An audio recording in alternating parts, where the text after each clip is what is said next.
Today we'll be discussing So Good They Can't Ignore You by Cal Newport. The title of the book was inspired by an interview comedian Steve Martin had with Charlie Rose back in 2007. When talking about career advice, Steve Martin said, "Nobody ever takes note of my advice because it's not the answer they wanted to hear. What they want to hear is, here's how you get an agent, here's how you write a script. But I always say, be so good they can't ignore you." In this video, we'll be discussing the 4 rules Cal Newport has for picking a fulfilling career.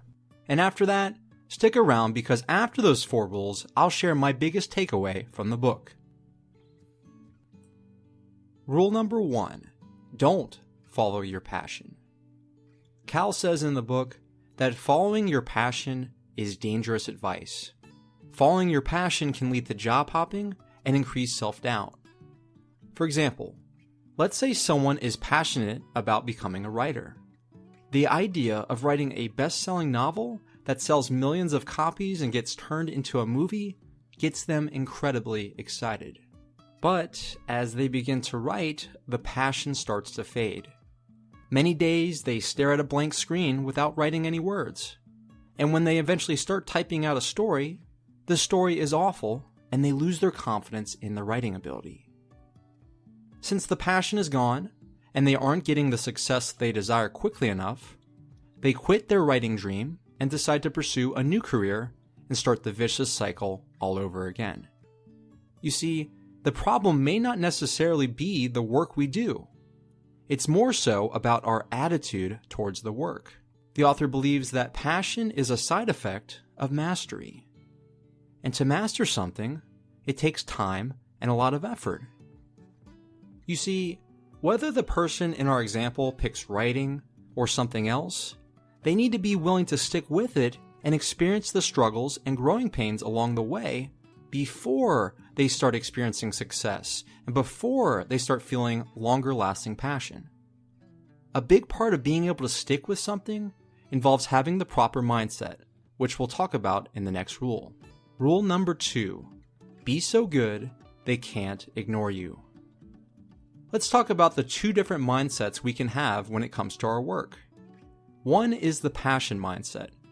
With this mindset, you focus on what the world offers you. With this mindset, you'll likely focus on doing the least amount of work possible to get what you desire, such as money or popularity. The other mindset is the craftsman mindset.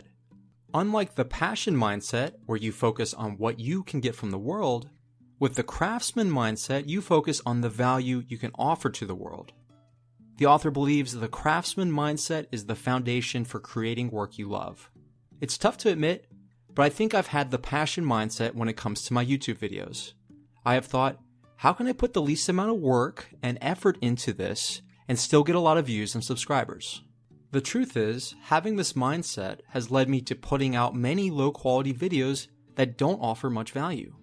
And if you or I go through life with this mindset, we'll likely never develop our skills and offer something valuable to the world.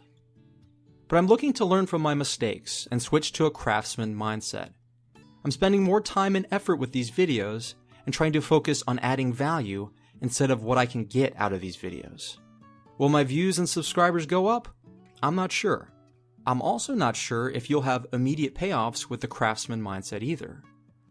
But what I can say is this is the mindset we need to have to love our work.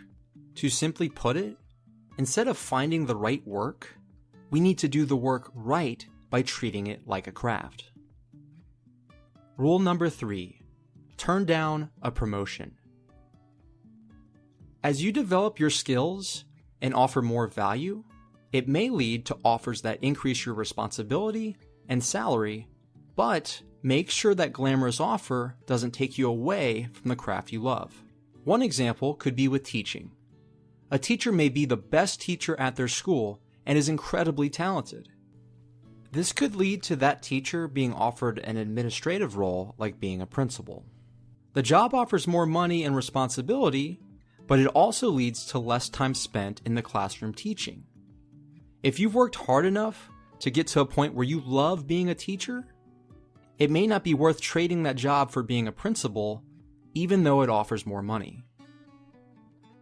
But it's possible this rule doesn't necessarily involve taking a promotion, but rather declining offers so you can pursue ones that mean more to you. For example, in the book Green Lights by Matthew McConaughey, he explains that over time, he became the most sought-after actor for chick flicks. The offers for these types of roles kept coming in and would pay him handsomely, but he felt these roles weren't causing him to develop as an actor, and he wanted more interesting and challenging work. He resisted the easy money from these chick flick roles and held out for more meaningful work. He's turned down a lot of money from those roles, but he's glad he did because it allowed him to take other roles that made him a better actor. Rule number 4. Think small, act big. This rule talked about the importance of having rare and valuable skills before you have an important mission. One example could be if you want to be a philanthropist and donate large sums of money to charity, you first need a valuable skill or product people are willing to pay for. One thing I remember during this section was the law of remarkability. This law requires 2 things. The first is, it must compel people who encounter it to remark about it to others. The second thing is that it should be placed in an environment that supports remarking. One example of something that meets the law of remarkability could be this book. For example, I'd say the idea in this book of not following your passion is remarkable because it goes against what most people advise. I think the idea was also placed in the right environment, because many people aren't having much fulfillment in their work and would be open to trying a new approach. Now let's discuss the biggest takeaway I had from this book. The biggest takeaway I had was the importance of becoming a craftsman and having the craftsman mindset. To become so good at something we can't be ignored, we need to focus on mastering our crafts and sticking with it, even when the work is hard, boring, or involves periods of discouragement and self-doubt. And as we do this, passion will follow us. I think you'll get a lot of value from this book, and I'll leave a link in the description of this video to check it out if you haven't already. Also, if you're looking for more videos like this one, consider subscribing today and look at the book review playlist on my channel. Thank you so much for watching this video and can't wait to see you in the next one.